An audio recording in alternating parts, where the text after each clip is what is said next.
Қазір барлық жерде бір көзді не қылып жатыр? Хит қылып жатыр, реклама қылып жатыр. Адамдардың миын әдемілеп дайындап беріп жатыр ғой. Ертең бір көзді бірдеңе болып жатса, ешқандай не жоқ, проблема жоқ. Жер бетінде ең алғаш рет Дәджалмен ескерткен пайғамбар кім екен? Нұх пайғамбар, біліп жүріңіздер. Бұл хадисте де келеді пайғамбар саллаллаху алейхи вассалам. Мен де ескертем дейді пайғамбар саллаллаху алейхи вассалам. Бірақ екеуміздікі екі түрлі дейді. Ал қара, қызық басталды. Нұх пайғамбар қауымына ескертіп жатыр. Ертең Дәджал келіп қалуы мүмкін деп жатыр Нұх пайғамбар. Иманға келіңдер, Дәджал келіп қалуы мүмкін, сендерді тозаққа қарай сүйреп алып кетеді деп айтып жатыр. Бірақ Нұх алейхиссалам Дәджалдың бір сипатын айтпай кеткен дейді. Мына қараңыздар. Бізге рахат жақсы болды да, бізге де тастап кетсе болады еді. Ертең қияметтің үлкен белгілерінен Дәджал шығады, оған ермеңдер десе, сөйтіп айтса болады негізі, болады, сол жеткілікті. Бірақ бізге пайғамбар саллаллаху алейхи вассалам соқырға таяқ ұстатқандай етіп сипаттап кеткен ғой басынан аяғына дейін. Көрдіңіз ба? Не істемес үшін? Ілесіп, еріп кетпес үшін дейді, бірақ үмметтің ең көбін тозаққа сол алып кетеді дейді. Мұхаммед пайғамбардың үмметінің ең көбін кім алып кетеді? Мәсіх Дәджал алып кетеді. Бұл білесіздер, пайғамбар саллаллаху алейхи вассалам мен сендерге Дәджал туралы айтам, фа иннаху ағуар деп айтқан. Ағуар деген көзі солып қалған деген. Яғни екі көзі бар, бірақ бір көзі не? Солып қалған. Қазір барлық жерде бір көзді не қылып жатыр? Хит қылып жатыр, реклама қылып жатыр. Адамдардың миын әдемілеп дайындап беріп жатыр ғой. Ертең бір көзді бірдеңе болып жатса, ешқандай не жоқ, проблема жоқ. Бұл табиғи нәрсе деген сияқты адамдарды дайындап жатыр.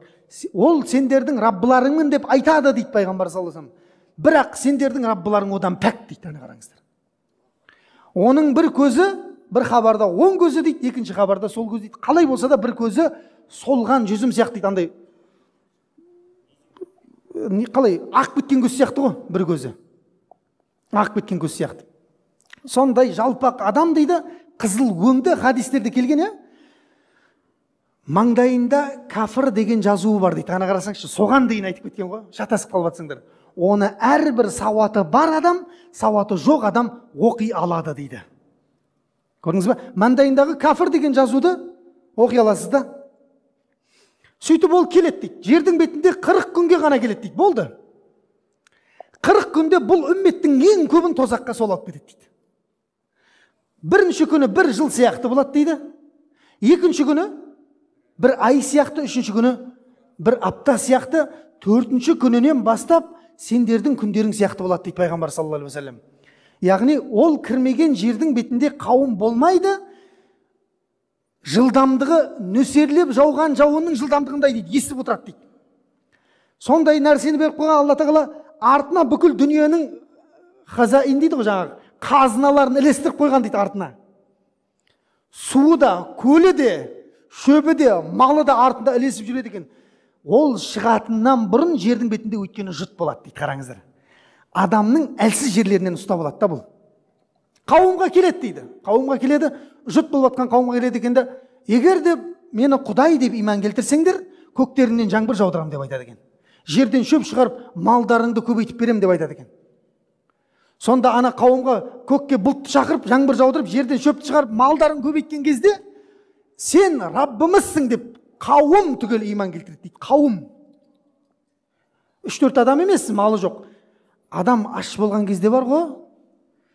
Аш болсаң өз-өзіңе ұқсамайсың деген сол. Аш болған кезде адам, тарыққан кезде адам барлық нәрсеге бара береді.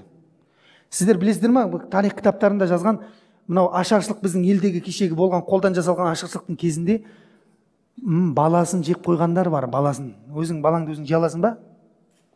Аман қалу үшін өзінің баласын қуырып асып жегендер бар, сорпа қылып ішкендер бар. Адам өзінің баласын өзі жей ала ма негізінде? Жоқ. Бірақ тірі қалып қою үшін адамдар сондай нәрсеге барған. Көрдіңіз ба? Сол аштықтың, жұттың кезінде келіп, аналар қарсы адамның әлсіз жерінен ұстап алып тұрған. Кейбір қауымдардың ішіне кіріп, қабірлерге барып, әке шешелерін тірілтіп береді дейді хабарларда. Көрдіңіз ба? Әке шешелерін тірілткен кезде, міне бүгін сенің Раббымыз екендігіне тағы да көзім жетті деп айтады екен жаңағылар.